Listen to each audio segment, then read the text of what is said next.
कि किसी भी पर्सनैलिटी, रिलीजियस पर्सनैलिटी के खिलाफ कोई भी बात कही जाएगी तो उसके खिलाफ कार्रवाई होनी चाहिए। तो ऐसे लोगों को जो इस तरह के अपशब्द कहें उसके खिलाफ कार्रवाई होनी चाहिए। All India Muslim personal law board ने एक बार फिर पखेड़ा खड़ा कर दिया। मुस्लिम पर्सनल लॉ बोर्ड ने इस बार एक ऐसी मांग रखी है जिसे लेकर विवाद खड़ा हो गया है। बोर्ड की मांग है कि भारत में ईश निंदा कानून लागू किया जाना चाहिए। ऐसे लोगों को जो इस तरह के अपशब्द कहें और रिलीजियस पर्सनैलिटी, सिर्फ मुसलमानों की रिलीजियस पर्सनैलिटी नहीं, किसी भी रिलीजन की जो मुकद्दस पर्सनैलिटीज है उनके खिलाफ कोई भी बात कही जाए तो उनके खिलाफ कार्रवाई होनी चाहिए, नंबर 1।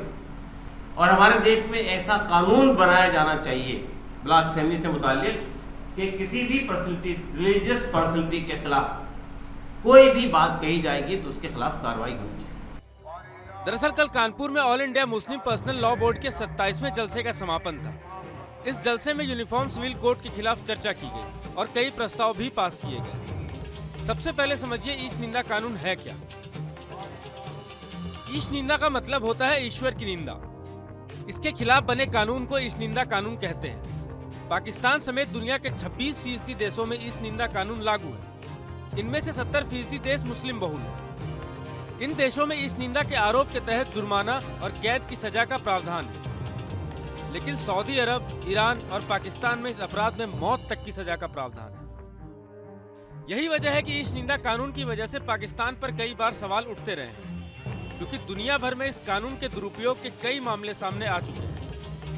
धार्मिक अल्पसंख्यकों के साथ भेदभाव करने के लिए इस कानून का अक्सर दुरुपयोग किया जाता रहा है। कुछ दिनों पहले यूरोपियन यूनियन ने भी ईश निंदा कानूनों पर चिंता जताई थी।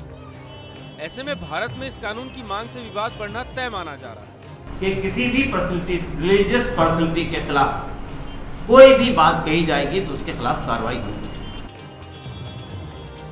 इसके साथ ही मुस्लिम पर्सनल लॉ बोर्ड ने यूनिफॉर्म सिविल कोड का विरोध करते हुए कहा कि हिंदुस्तान में अनेक धर्मों और रवायत को मानने वाले लोग रहते हैं। ऐसे में यूनिफॉर्म सिविल कोड इस देश के लिए बिल्कुल भी ठीक नहीं है। हमारा मानना ये है कि एक ऐसे देश के लिए जिसमें विभिन्न धर्मों के लोग रहते हों, विभिन्न जातियों के लोग रहते हों, आदिवासी हों, सिख हों, ईसाई हों, मुसलमान हों, हिंदू हो, उस देश के लिए कॉमन सिविल कोड न तो डिजायरेबल है, न एडवाइजेबल है, न यूजफुल है।